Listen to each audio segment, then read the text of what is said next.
Hey all, it's Friday after 5, which means it's Pink Pig time. Stop laughing. Stop. We are on the verge of divorce because we've spent the last 45 minutes way too long trying to figure out how to shoot this stupid video. To this moment. It's probably taken 40 minutes. Here's the concept that we had, which is already disastrously I obsolete. already don't want to do this. We wanted to shoot some of these concert tickets. Quincy, get away from the kitchen spider. We have a no-kill policy on spiders, and Our dog Quincy wants to kill that spider. Oh man, it's a good spider. Doesn't believe in the no-kill policy. Yeah, I seriously think that's the same spider. I've been watching him for about 2 or 3 weeks now. And Quincy wants to smash. So that's what we're dealing with. We got we got a lot of stuff going on around here. We got glare. We don't know how to do video. But already in this video, we've lost half the audience. Already. Yes, So from here, it's all downhill. Yes. What we're going to do is we're going to, I hope, talk through this, if Quincy doesn't knock it over, talk through some of the shows that we've seen and go. This is from August 15th, 1989. I don't know if you can see it. It's a little bit faded. August 15th, 1989. Don Henley with Edie Brickell. I am absolutely certain I did not see that. You must have seen that without me. In fact, August, so we had just started dating. This is a month into our... What year is it? August 15th, 89. So we saw The Who a month earlier, so we were already dating. But, no, I would not put a dime in Don Henley's pocket. Are we going down? Wherever you want to go. We're going down. This one. I know that one very well. May 11th, 1988. Yes. Robert Plant. Opening act. Stevie Ray Vaughan. We were both there. We were both there, but we not did together. Not know each other. We hadn't met yet, but we both saw the show. I got there halfway through Stevie Ray's set because I had a final exam for my Shakespeare class in college that night. But breezed through the exam, did really well on it, and got there in time for the last half of Stevie Ray. Great show. That tour for Plant was outstanding. That was his new band then, and they were really good. Okay, next. Paul McCartney, Exhibition Stadium in Toronto, June 6, 1993. Yes. The only time we've seen Paul. Yes. And I've never seen Ringo, so the only Beatle I've seen. The story with that show is we actually had gone to Detroit for a family thing before that. I had brought an acoustic guitar for that. We drove, it was trains, planes, and automobiles. Yeah, we drove from Rochester to Detroit on that, what's that highway? QE highway or whatever? I don't know. Whatever, so we took that to Toronto. To Detroit. We went through Canada to get to Detroit. Flew to Toronto. Yeah, and then flew to Toronto. But in those days, I assumed that if you go into Canada, it's like driving through in a car. They ask you a few questions, you walk through. It ain't like that. You needed real passport identification. We were thinking going through customs was no on a big deal. plane was the same as driving into Canada, which is was not. So I'm standing there with a guitar, and they ask me, "Hey, what are you here for? What are you coming into Canada for?" I said, "We're here for the Paul McCartney show." And he says, "You got to come with me." And he walks me into the thing. Man, we talked for a half an hour, 40 minutes. They were asking me all kinds of questions about where I'd been and all this other stuff. And finally realized, they said something like, "Well, you can't just come in here and work in this country without permission." I'm like, "I'm not working." When I said I'm here for the Paul McCartney show and I had a guitar, they thought I was in the band or something. So I barely got in. Great show, by the way. But they did let us in. They let us in. The next one. That's well before 9/11, and now you could talk you out of plus, and in 30-some years ago, I brought an acoustic guitar on an airplane. What was I thinking? But anyway, next one is Meatloaf. This looks like May of 1990. The Lilac Festival in Rochester, and Meatloaf played. The funniest thing about that was, and Heritage was the opening band for him. We used to play with them at Lucky's out in Webster all the time. But anyway, the show, he does this whole set. This was, there were two things funny about it. One was he did Paradise by the Dashboard Light. And he did it somewhere in the middle of the show. And then the encores came and he says, "Hey, you know what?" He came back out on stage. "We did this song a little while ago, but you weren't ready for it. So we're going to do it again." So he did it again. Played the whole song. It was awesome. I was like, I like that. The other thing was, at the end of the show, he says, we're Meatloaf, and we're going to be back. We're doing an album called Bad Out of Hell 2, and we'll be back, and you'll be hearing from us. And we were laughing so hard, like, how pathetic is it that they would do a Bad Out of Hell 2? And, of course, it was a monster hit album. So he's a genius, and I'm an idiot. Next, The Kinks, 1984, Rochester Memorial. That was the Come Dancing tour. That was me. Next. Oh, that's another Robert Plant, Stevie Ray, a different ticket. So that's one of each of ours. Oh, yeah, your ticket and my ticket. Mine's a ticket master and yours is something different. But same show. Next. Oh, yeah, Grand Slam 85, Silver Stadium, Rochester. Foreigner was the headliner. Aerosmith had just finished but not released the Done With Mirrors album. In fact, when Steven came out there, I know it was a lie, but he said, this is the first time we've done this one. They did let the music do the talking, which I said, first off, that's a Joe Perry song, so it can't be the first time it's been done. But anyway, that was pretty cool. Joe Walsh was on there. He was on the Confessor tour. The Hooters with the Nervous Night album. And the Hooters, believe it or not, of those 4 acts, the Hooters stole the show. Great, great live band at the time. I did not see the show. July 1990 at Wembley. And it's the Stones. Where'd you get this? A friend of mine got it and gave it to me when he came back. That's U2 and Los Lobos. And, whoa. That's October 11th, 1987. We were both there, but hadn't met yet. Had not met yet. Are you the girl who threw up on my feet? No. Out in right field? No. Okay, that wasn't my future wife. This is the one where I was down on the ground, and we were being shoved all over the place. It was pretty violent down there. Yeah, and there were times when I went with a friend of mine, and she and I both, all I kept thinking was, just stay upright, just stay upright. And don't forget, there were times my feet were not touching the ground. I was just held up by the people behind and that's me. Like, this is not that long after the Who in Cincinnati. I know. So that was actually a pretty good show, but some idiot in the tour planning department thought that it's okay to have an outdoor concert in Rochester, it was New York. cold. Not cold. There was snow in the field. We were on the outfield. There was snow on the ground. Yes. So dumb idea, but great show. And at the time, Bono had his arm in a sling, so he couldn't play guitar. Yes. So he did the gimmick of bringing somebody up from the audience to play guitar. It was pretty cool. Doobie Brothers in August 4th, 89. I did see that show. It was unremarkable. Next. The Romantics, 1984, March 6th, 1984. Well, see, I think of it as a romantic show because that's the only reason I went. But it was an Adam Ant show. And, okay, I went to see the Romantics because I in my household, with me and my brothers, that first Romantics album, well, I don't know if this is the first, but the one that has What I Like About You and I'm Hung on You. Great. There's not a bad track on that album, by the way. But we were dying to see the Romantics, who were awesome as a live band. And then we're like, we'll stick around for Adam Ant. He was great. It was awesome. It was fun. It was just pop music, and it was a teeny bopper show, but I loved it. So the rocker purist in me was satisfied. Next, Steve Miller Band, another one that I saw July 3rd, 1990. That was your birthday, and we didn't go together. My birthday. We didn't go together? No, I don't think you were with me. I'm pretty sure you weren't. Who knows? Because Steve Miller played at that location every 3 weeks, every summer. Yeah. So I think I saw him Gwen, 3 times. Stay away from that spider. That spider's dead, honey. She stomped on my kitchen spider. She got him. Oh, Pop, why? She's just a dog. Hey, okay, back to the task at hand.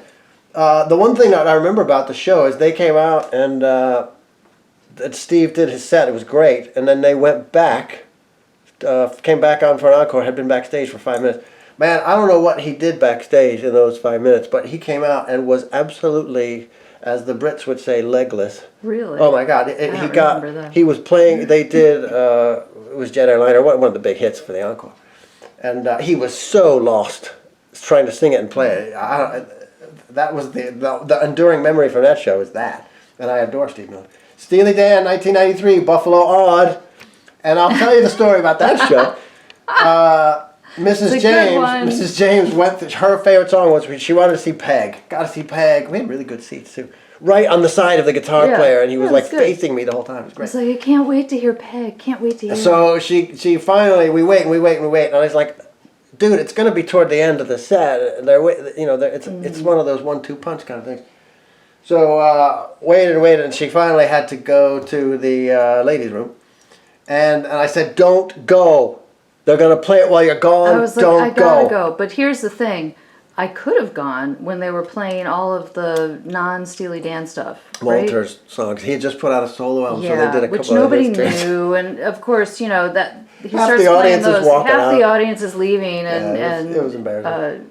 James is telling me, "You should go now, go now." Go now, and during the crappy song. No, everyone's leaving. That's so rude. I'm gonna stay here, as if they know that They're taking names I am of still people who walk out. sitting in my seat. But oh no. But at the Odd though, did they have the music piped into the restroom so you could hear? I So could you hear knew it. you were missing Peg. Yeah. So I went to the That's the restroom punchline. after he was done playing all the songs that no one wants to hear. That's when I chose to go use the restroom, and I could hear Peg from. At least Actually, it wasn't piped in. I could You just could just hear. hear it, I could just hear it, and it was sort of distorted and all that. I could lie and tell you it was the worst performance I've ever heard live, but it was awesome. Whatever. So sorry. It's a good story, next, though. we got Bruce, and believe it or not, I didn't see this. That's This is me. Bruce in '85, January of '85, January 26, 24, at the Dome in Syracuse.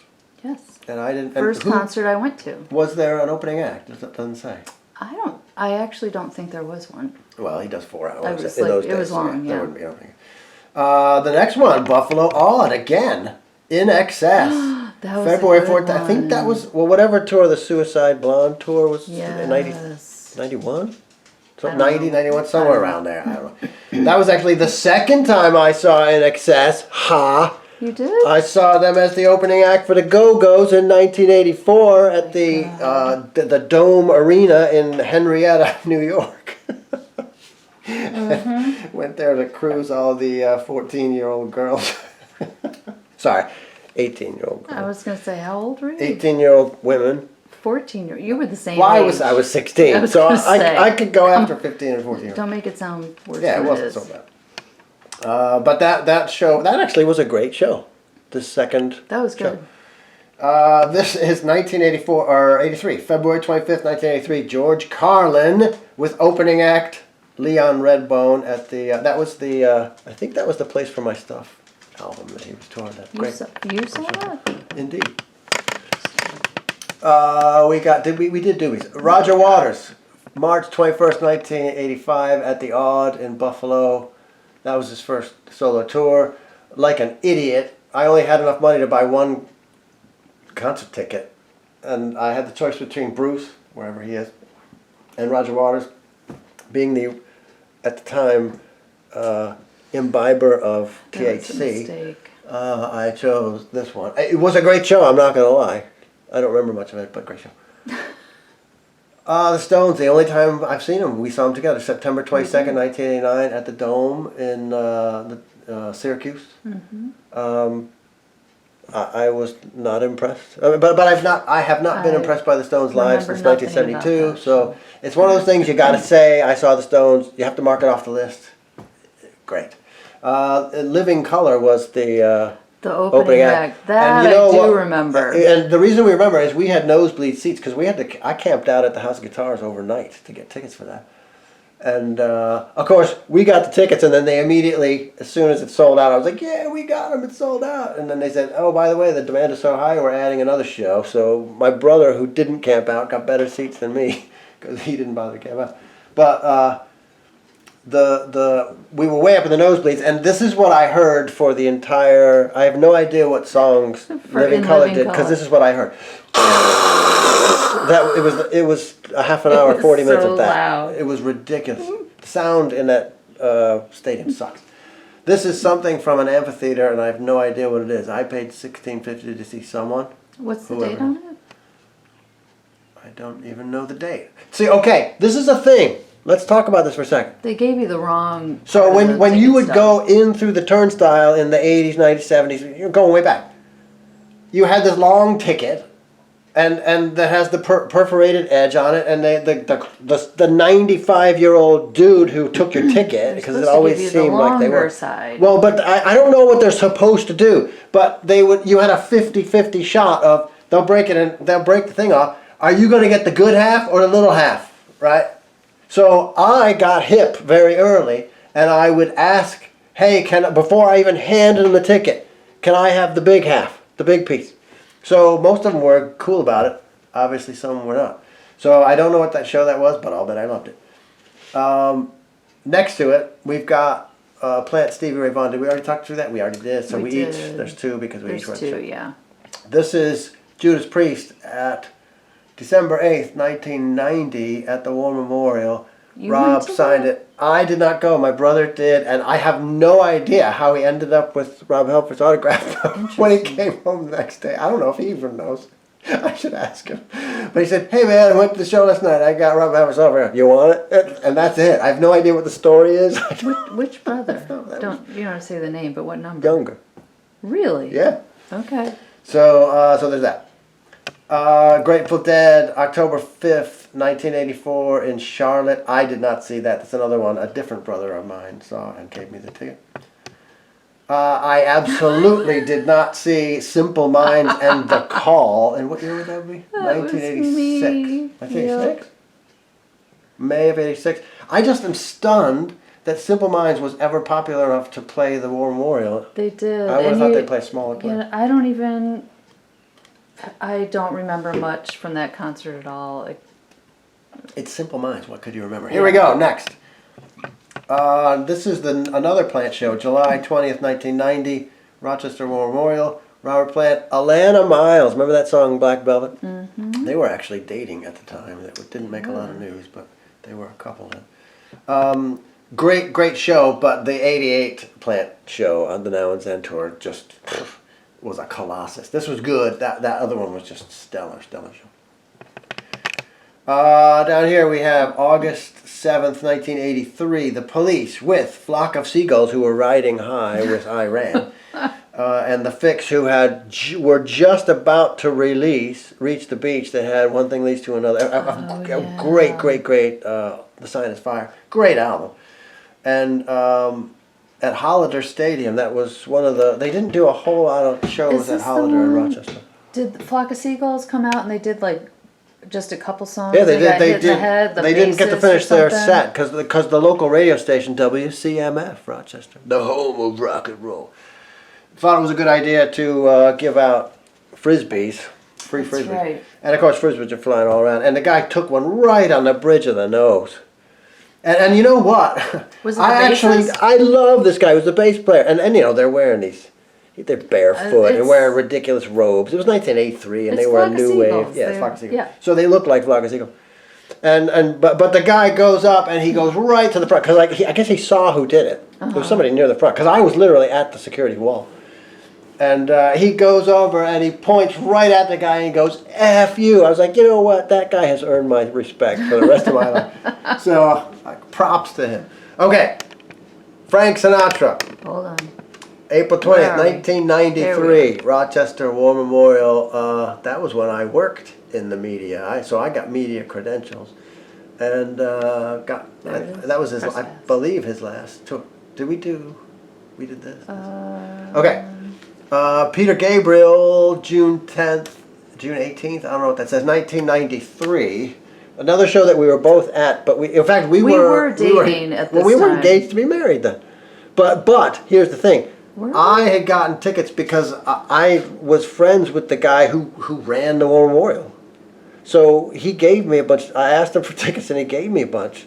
So I got those free, but I already had tickets. You already had tickets, and you were going to go with your friend. So I ended up going with my friend, and we were right. I was right down. I know, and awesome. I got crappy seats. So good show. Who's the Peter Gabriel fan in this relationship? Yeah, it was to be honest, I could have cared less about seeing Gabriel. He ends up with a good ticket. And I wanted to see Tony Levin on bass. That was the only reason I wanted to go. Another Eastman School of Music guy, Tony Levin, Rochester.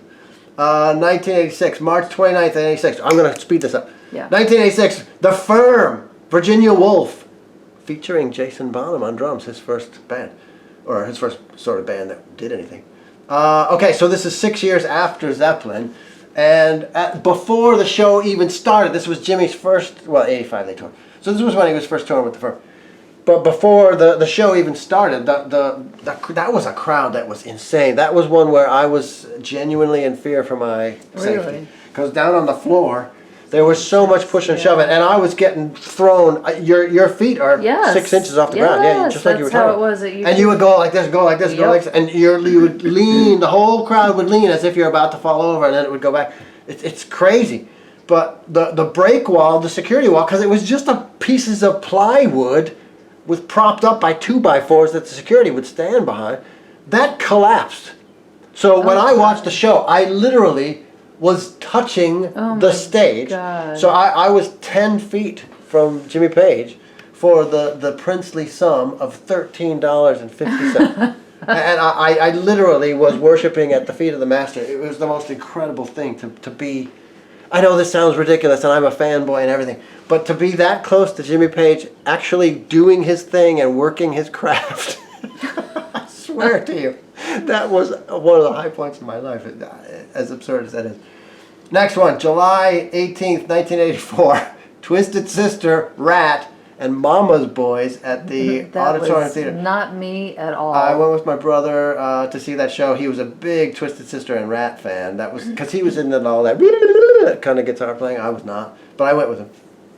The only thing I remember about that show is Dee Snider's voice was absolutely shot, and right before they did their last song, he said, "I think this is the last you're going to be hearing from Twisted Sister for a while." So he knew his voice was shot. Okay.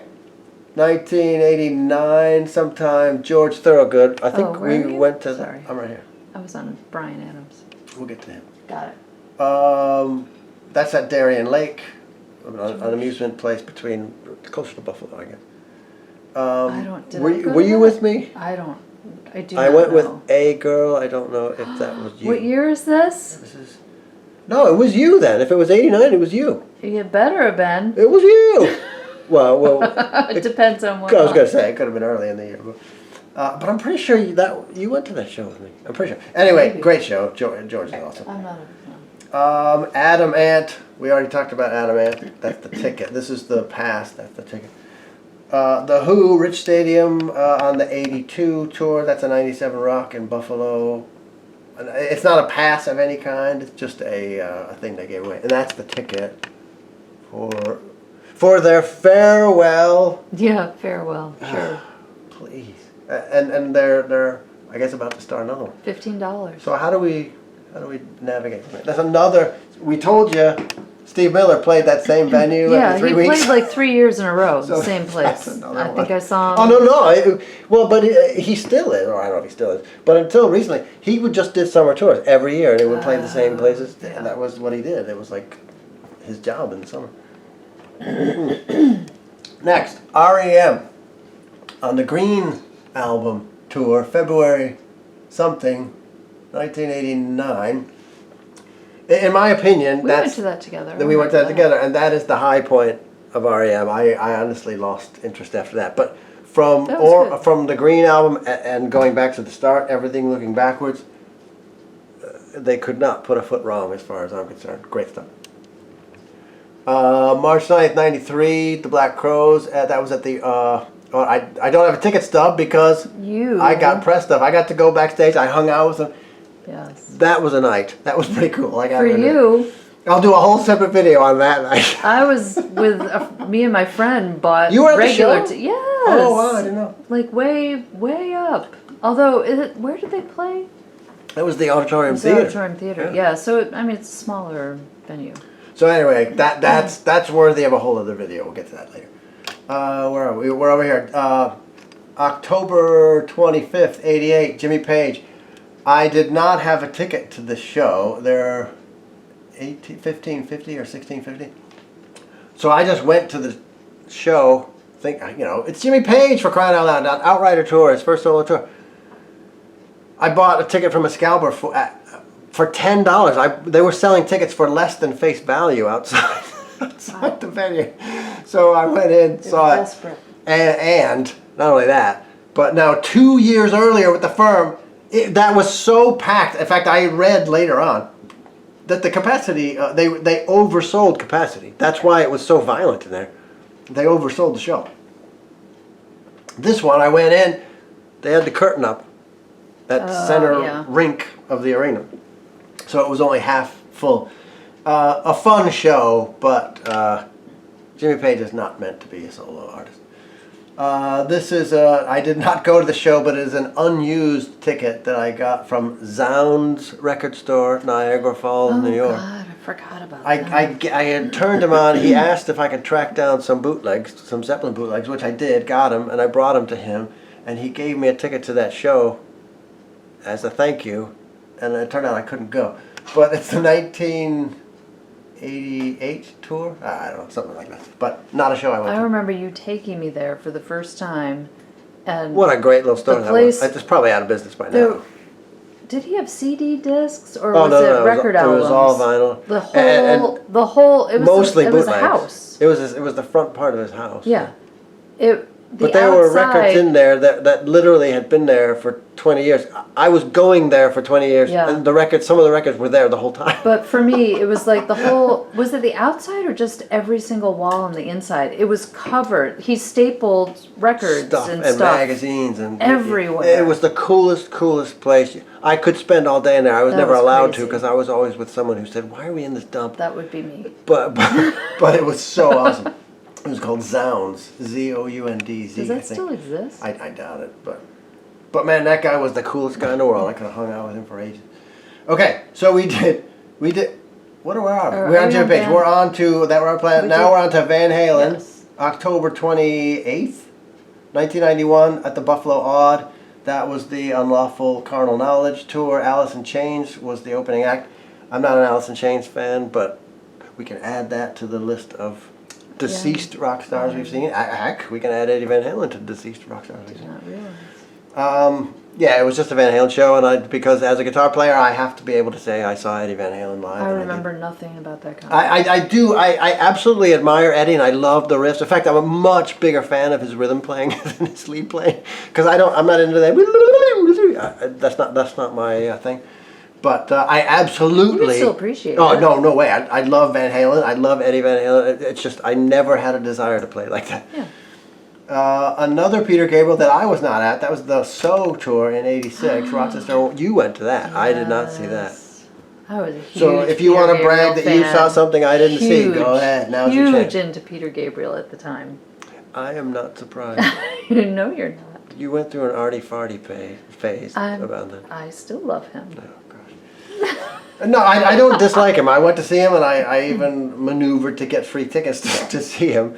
But that ain't rock and roll. You know. No, it's not rock and roll. That's okay. It has its place. Exactly. That's fine. Come on. This one, Pope John Paul II. There it is. September 13th, 1987. No, I did not go see him. It's I did San not Antonio. I mean, it was his 87 tour of America. 87 tour. I think my father gave that to me. Well, I don't know how he got it or what, but it's unused, obviously, because it's not broken. Yeah, where would you have gotten this? I know, I'm certain I got it from my dad. He said, "Hey, you collect tickets, Dubs. Have it." How did he I get love it? that I have this. Where In is fact, this? of this whole board, that's my favorite. San Antonio. How did your dad get this? I don't know. That's so weird. Okay, All right. Triumph, 1986, October 3rd, 86. Triumph with Yngwie Malmsteen. Yes, I have seen Yngwie Malmsteen. And this was the most Spinal Tap moment I have ever seen on a concert stage. Yngwie's up there. He literally had, I should have counted, but there were 30 Marshall stacks behind him. The stage setup was just a big row of a semicircle of Marshall stacks. There's a drummer and him and the other guy. So he's doing this, the stuff that he does. In terms of dexterity, there's nobody better. In terms of music, I can't stand it, but I admire his facility. But anyway, so he's going around. He's like doing this solo where he's standing at the front. And he's going and just doing the one-handed thing without using his picking hand. And he has this puzzled look on his face. And he turns around and he goes back and he's walking along the row of all these 30 Marshall stacks that are back there. And he picks out one. And picks out one knob on it and turns it and he goes, yeah. And he nods his head like, yeah, that was it. No, that was just for show. Of course it was just for show. Nothing. I know he does it in every show. Oh my God. But it was the most ridiculous, laughable thing I'd ever seen on the stage. So we went through that row. Where to next? Up there. that is David Bowie, and I did not see him. 1988, or it looks like 87 or 88. Is that Glass Spider? That would be. That's at the Niagara Falls. Oh. Something Center, Cultural Center. No, you and I were dating at that time. That I had know, to be but, 90 something. But I didn't go. No. It says. Oh, maybe it says 1990. I didn't. I've never seen that. David Was Bowie. me. And it was not. It was not Frampton. It was Adrian Belew. So yeah, I think it was after the 80s Glass Spider. And I had asked you if you wanted to come. I went with a friend of mine and her in little my sister. defense. The David Bowie of 1990 is not the David Bowie I wanted to see. I wanted to see the David Bowie of 1973. It was good. Oh, I'm sure it was. Yeah, I'm sure it was great. I'm just not interested. We did Gabriel. Well, you should have been. We did little. Where are we? I don't know. We did all these. We're up there, man. Yeah, we're way up there. Boston. We're nearing the end, everyone. June 14, I think, 1987. You saw Boston? I saw Boston on the third stage tour with my brother. Again, one of the better shows I've ever seen.